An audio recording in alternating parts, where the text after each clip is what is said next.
Joyce Woodworth. Welcome to the Spirit of Winona. Well, it's that time of year again. It's time for baking Christmas cookies. And we have the opportunity today to visit with Karen Moger, who makes, I know, the best Christmas cookies in town. Hi, Karen. Welcome to the Spirit of Winona. Thank you for the compliment, but I'm sure there's other cooks out there that are just as capable. Well, I haven't had their cookies, but I've had yours, and I know they're terrific. Well, thank you. So what kind of cookies are you going to be making with us today? Well, I have here cutout cookies, just your basic cutout. I've been making these for years and years. I don't know what else to say about them other than they're just basic cutouts. And a holiday favorite of everyone's is the spritz. And I like to add my little extra touches of little frostings and sprinkles. And they're just as good plain, too. And these here are a recipe that my coworker Julie Heinrichs shared with me. They're chocolate Rolo cookies. It's a chocolate cookie, but what makes them unique is in the center is a Rolo candy that's caramel, chocolate-covered caramel. And you incorporate that into the middle of the chocolate cookie, roll it, bake it, and when you bite into it, you get this delicious, delicious bite of caramel. But I know another interesting thing about your cookies is they're all perfect. Everyone looks so absolutely You should perfect. see my family when I'm decorating. They know that they can watch, but they can't touch. And they don't even offer to help anymore because I don't like a cookie that looks like it's just dipped and dripped. You know, Exactly. If they're going to have little peaks like the trees, I like to fill the peaks. So, Well, maybe we can get some ideas and some tricks on how to make them so perfect today. well, let's hope. I've had lots of wonderful meals at your house, and everything I've had has been delicious. Well, to tell you the truth, I don't remember hardly ever not cooking, and I don't know that it started out with as much of a desire as a need. You know, my father was stricken with MS when I was a very young girl, and my mom had to go to work, so I was left at home with a pack of brothers. I have 8 brothers. I had 8 brothers. I have 7, and I had 2 sisters, and I have 1 left. But I was the first girl after 4 boys, and I think I can. My first recollection of cooking is about 7 or 8 years old. And don't ask the boys. Lots of scrambled eggs and lots of hamburger with tomato soup, brother. But anyway, I don't know that I ever had a desire. I just always done it. You know, I don't know what else to say. Well, I know that has evolved into wonderful recipes from you. My dad's mother was kind of an extraordinary cook. I don't really remember a lot of her cooking, although she used to gift us a lot with homemade breads and things. And she was one of these dump and pour cooks. And I think I inherited that. Because measuring for me is the hardest thing to do. But I do a lot of dumping and pouring, and it works. Well, okay, let's dump and pour and begin making some cookies. Great. Well, Karen, we're going to start out with these wonderful looking cutout cookies. What are the ingredients for those? Well, the ingredients are pretty basic to regular cookies, except with my recipe where instead of using the granulated sugar like a lot of people do, I use the powdered sugar. No particular reason, it's what the recipe calls for, and it's my favorite recipe, so that makes it a little different from others. So it's 1.5 cups of the powdered sugar, and we have 1 cup of butter, and I always use butter in my baking. And a little tip or plug for the farmers. And I grew up using butter. I'll always use butter, no matter what they say about how unhealthy. It still makes the best tasting recipes ever. Always butter. It does. I know. And the cookies another always thing taste too better. is I always use cold butter. Few Few recipes want you to soften it, but I find, especially with cookies, that the more firmer the butter, I think the better the cookies turn out. Now, some people may contradict that, but for me it works. Okay. And then we have 2.5 cups of flour, 1 egg, and we have, this particular recipe calls for cream of tartar, and cream of tartar is a stabilizer. And then we have soda, which helps things raise. And of course our flavorings, which is our vanilla. And almond, I think almond always, a little touch of almond in cookies really, especially in sugar type cookies, gives it that little kicked up. Oh, that's That the little secret. kicked up. Why yours always Yes. tastes better than mine. And I'm interested to see how you make this butter turn soft and grind that up in there, because whenever I use hard butter out of the fridge, it never seems to blend. It seems like I always have to soften it. It has everything to do with the machine. My very favorite kitchen tool. I usually start out by blending the butter and sugar together. Most recipes work that way. So, okay. We'll put 2 sticks of butter. 2 sticks of butter in the bowl. equaling 1 cup. Now, if you did this without the mixer, you would have to soften it. Yeah, well, probably, or use a lot more elbow grease. And we all, nowadays, you know, we want to work for efficiency, right? Well, Quick and absolutely. efficient. So I'll put it up, and I start out by, see how simple it is? Okay. Then I'm going to turn it down. Go ahead and add it. And boy, that'll have a tendency to fly all over the place. All of it, all in at once. And that's 1.5 cups? 1.5 cups of powdered sugar. And we'll just start that slowly till we get it incorporated. And if you'd like to, Joyce, you can maybe break the egg onto this little tray here so that we can make sure that there's no impurities in it or imperfections in the egg.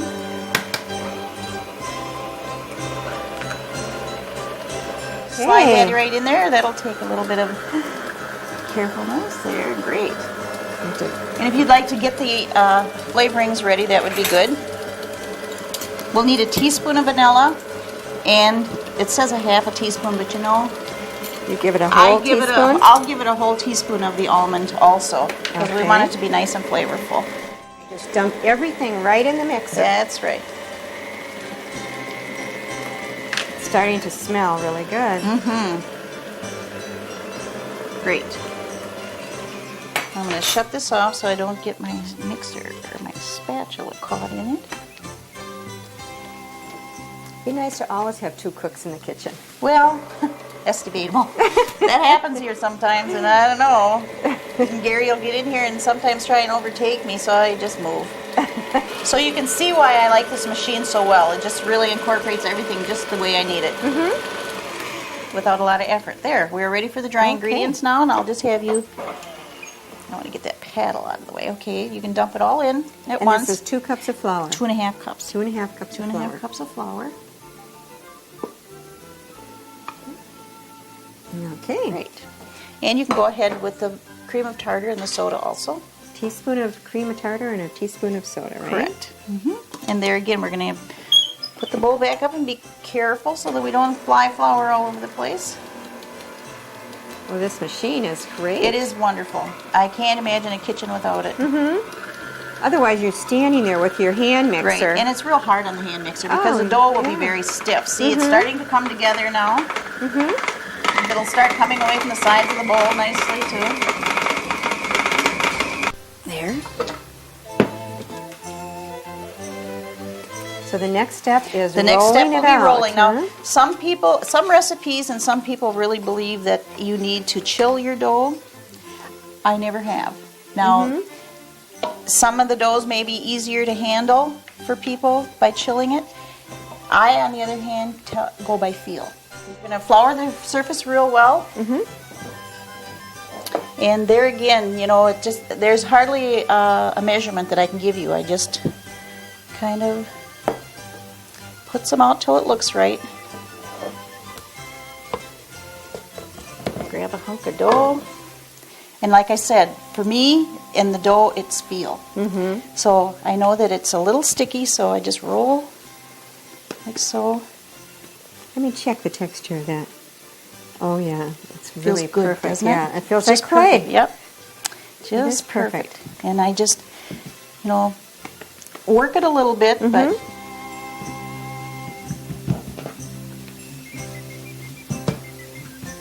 you get quite a bit of powder on there. I do, but we're going to be. It won't make them too stiff either, you know. Okay. This is a cakey kind of cookie anyway. This is the most frightening part of this whole procedure, and why people avoid making cutout cookies, because they say, oh, they stick to the counter, I can't get them to work. Or they tear, or as part of it sticks onto the pin. Exactly. How thin do you like to That's roll why it I'm onto? doing this. Can you feel that? Now, to me, I can feel that it feels That right. it's ready? It feels ready. See, you're like an artist when it comes to baking. But that's what I have to do. I just go and I feel, you know, it's a little bit lumpy right there. So there, great. Okay, so it's about maybe 1/8 of an inch thick, isn't Probably. it? So now you're ready for your I'm ready cookies. for the cutters. Your Right. Christmas cookie cutters. Christmas cookie cutters. I know where they are. Do you have enough cookie cutters? There is such an array of cookie cutters. You name the season or the place probably, and it is in there.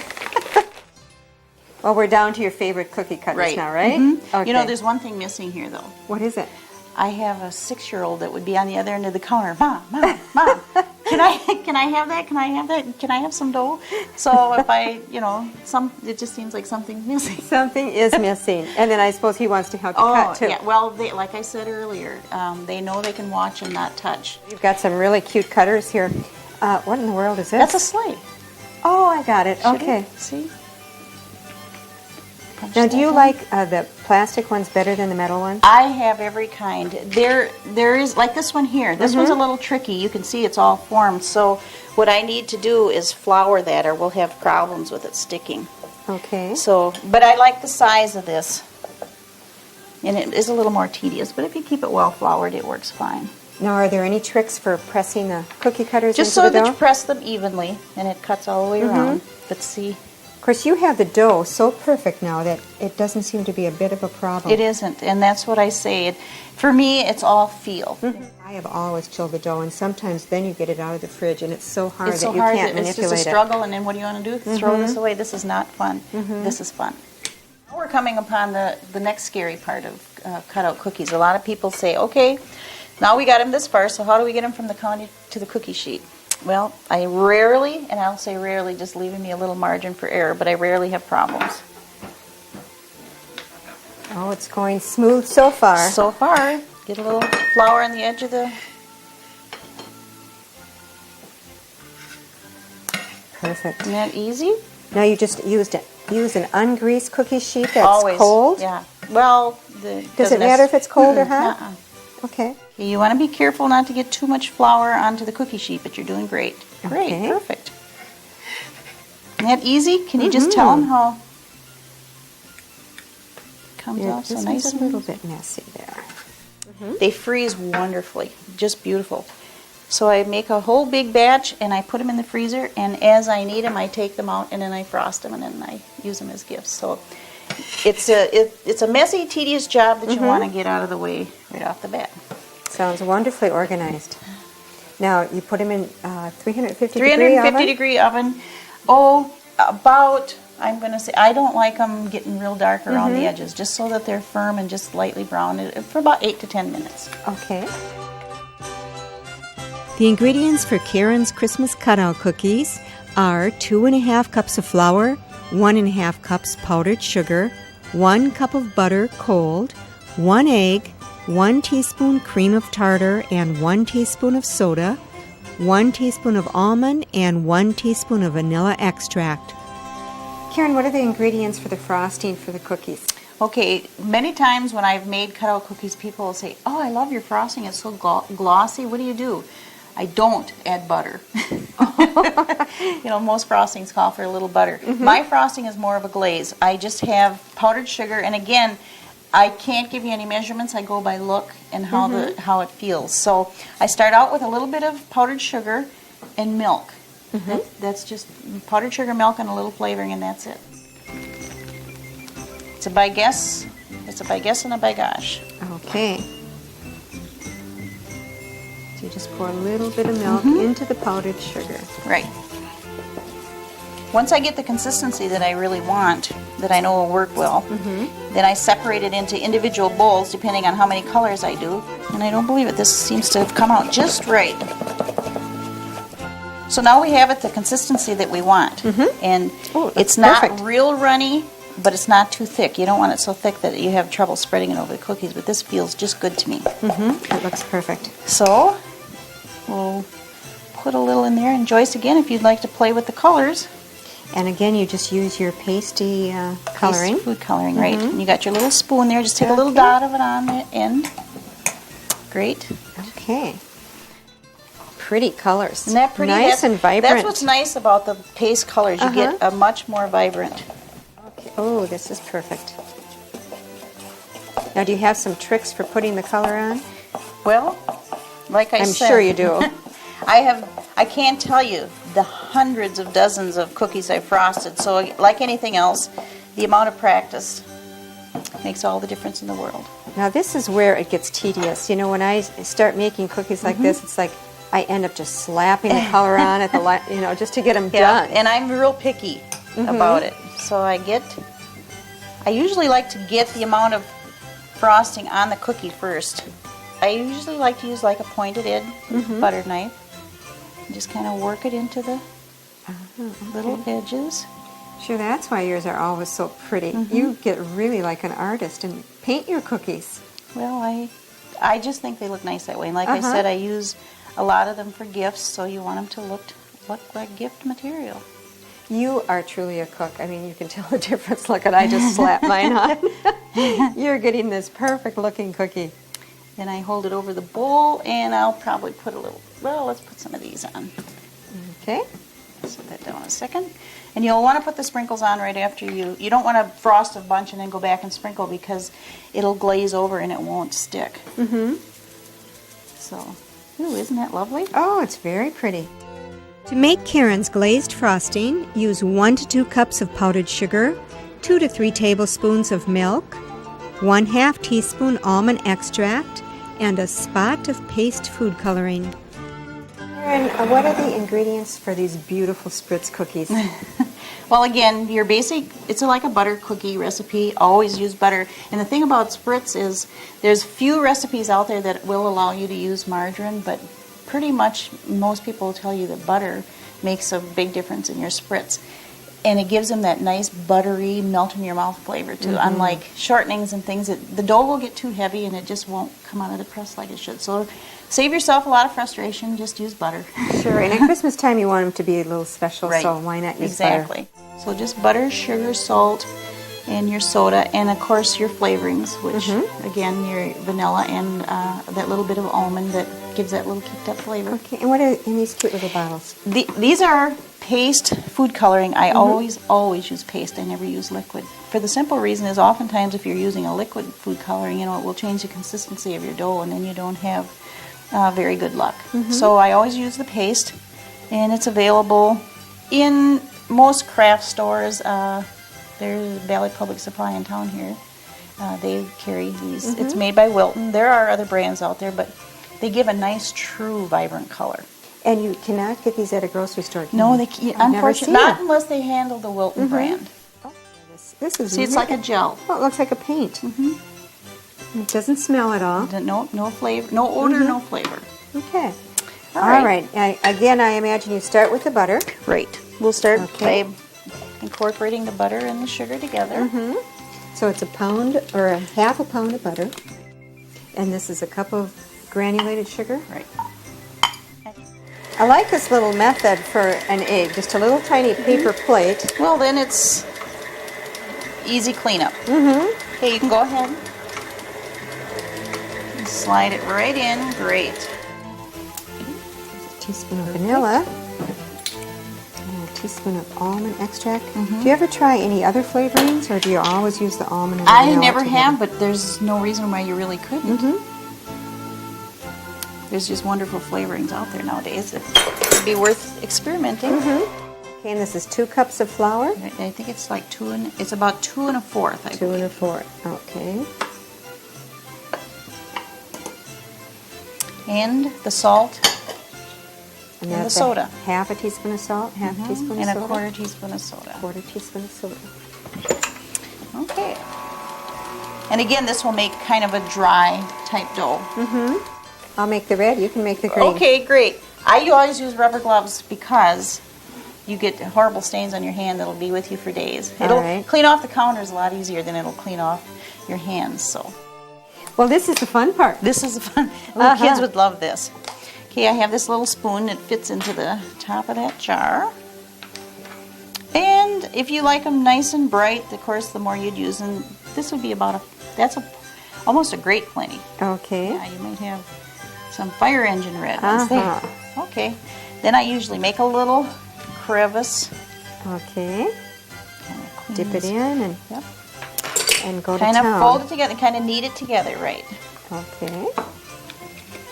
And I would keep it in my hands because if you want to keep your counter nice and clean. It will come off the counter too, but Oh, this is, whoa. you're all right. Trust That's me. like it's bleeding. Are we having fun? But can you see what a mess it would be if we used the liquid? But Oh. it's just really nicely Uh-huh. coming together. See what I just did to the counter? Oh, this is a great thing to do with your kids. Kids would have a ball. Right.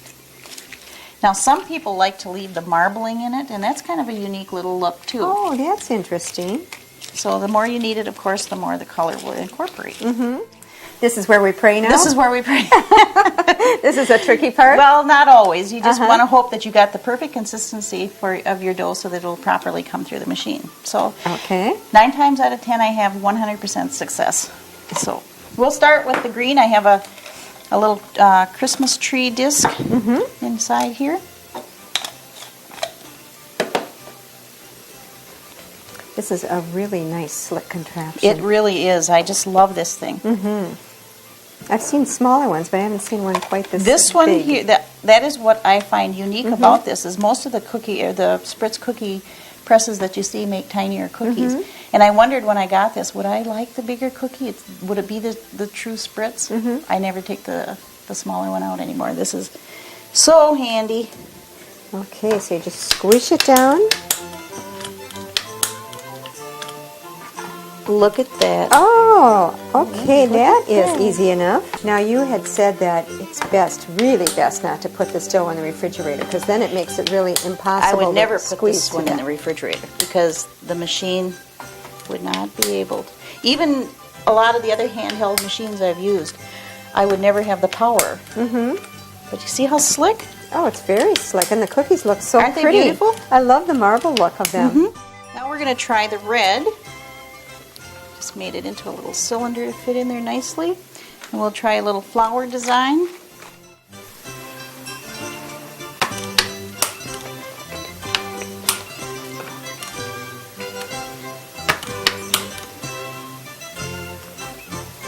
Some people would choose to take some little colored sugars at this time and sprinkle on there. Before you bake them? Before you bake put them, okay. I would, because that would make the sugars stick to them. Otherwise, Fun. then Those we'll are try fun. and see how we do with a little snowflake design here. Isn't that pretty?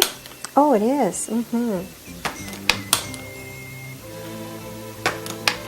I find that about 10 minutes, 10 to 12 minutes, depending on how thick the dough is and the consistency of the dough, but about 10 to 12 minutes. And again, you don't want to overbake these, they'll get too hard. The ingredients for Karen's Spritz cookies are 1 cup of butter, 2 1/4 cups flour, 3/4 cups sugar, 1/4 teaspoon of soda, 1/2 teaspoon salt, 1 egg, 1 teaspoon almond and 1 teaspoon vanilla extract, and a spot of Wilton paste food coloring. Well, Karen, what are the ingredients for the chocolate Rolo cookies? Okay, the chocolate roll cookies, as you can see, is a chocolate cookie, and they're really chocolatey yum. And the secret ingredient is the Rolo. And here we have a Rolo candy. And when you've made the cookie, you make it into a little ball, and then you take a roll and you shove it into the center, roll it in a ball till the roll is completely covered, dip it in some sugar and put it on the cookie sheet, and that's what you end up with. The ingredients for Karen's chocolate Rolo cookies are 1/2 cup of butter, 1 cup of sugar, 1 cup of brown sugar, 2 teaspoons vanilla, 2 1/2 cups of flour, 1 teaspoon of soda, 3/4 cups of cocoa, 2 eggs, and 1 package of Rolo candies. There you go. Good. Okay. And you mix that with the sugar. Right. You can start. And you have like a cup of sugar here. It looks, yes. 1 cup of white sugar. And then we'll also put in the cup of brown sugar at this time. We'll Okay. get it in that way, or do you want me to stop? No, I think we can plop it in there. 2 teaspoons of vanilla, actually. Oh, Sorry. okay. Keep all the moist ingredients together.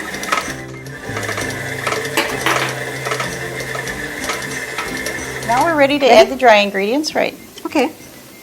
And this All is at once. 2 cups of flour, right? Or 2 1/2 cups? It is 2 1/2 cups. 2 1/2 cups. So And then we'll have a teaspoon of soda, teaspoon of soda. right? And then the 3/4 of a cup of cocoa. Okay. And the eggs, I assume you're going to add it last. Right, bring it. There we go. Okay. All right, let's bring it all together. This particular dough will be pretty dry. I can't believe how effortless Isn't it it? is with one of these machines. So how could you not love doing this? I know. Well, I know it's going to be on my Christmas list this year. They make a couple of different kinds. I happen to have the biggest heavy-duty kind where you can raise and lower the bowl. They also make a less expensive, smaller version where the head lifts up. Oh, okay. But I knew with all the heavy-duty, with my cake decorating and frosting, and I needed the heavy-duty. Sure. Oh, look at that. It is a wonderful consistency. It Very almost hard looks to like keep your hands fudge. in. Yes. Oh, it tastes like it too, don't you think? Fabulous. Fabulous. Take my little cookie. Is that like a Ball? melon baller? Well, this is another one of my favorite Pampered Chef tools, kitchen gadgets. You have a ball. Take the roll. Oh, See, shove it in the center. And roll it back around. See, and it's all inside. Then you want to roll it around in the sugar. Again, put it on a cold Yep. cookie sheet. And I don't have the need to grease this cookie sheet either. Okay, and you just sugar the top of it. Right. All right, and then when do you put the sprinkles of the cookies, the nuts on the cookies? Okay, if I were going to be putting nuts on it, I would do this now while the dough is moist, so that the nuts would stick. Okay. But the little decoration of frosting I would do after they've cooled and baked and cooled. So another variation of this, now they make these little Snicker bars and Milky Way candy bars they make in the little bite-sized miniatures. They work too. They work very nicely in there, so it's just a little variation. Perfect. There, look at that. Okay, all set for the oven. All set for the oven. One important thing about these cookies is you do not want to overbake them, because that'll make the caramel turn very hard and probably end up in a trip to the dentist, because you'll probably pull out a filling. So 8 minutes, is pretty safe, and they may look like they're a little underdone, and they're really not. And this is how you want them to look. You know, they're a little bit underdone looking, but the caramel is melting and it'll spread in there now, and they're truly not underdone. Cookies look perfect, and I know you've decorated them. Show us how you do that. Well, I'll make a little paper cone. This is parchment paper. Little paper cone.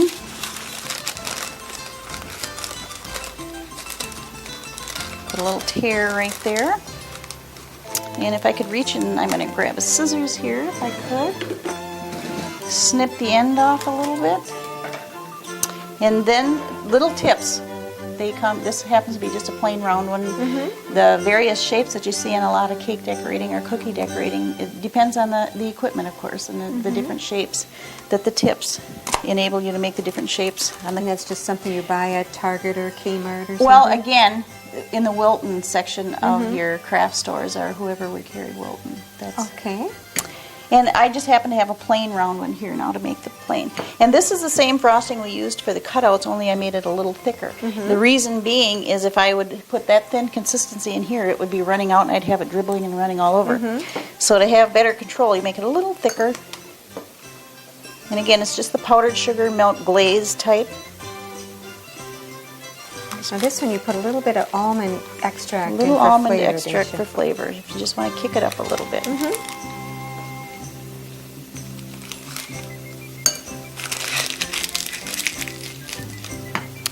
And this is just too fun. Just go.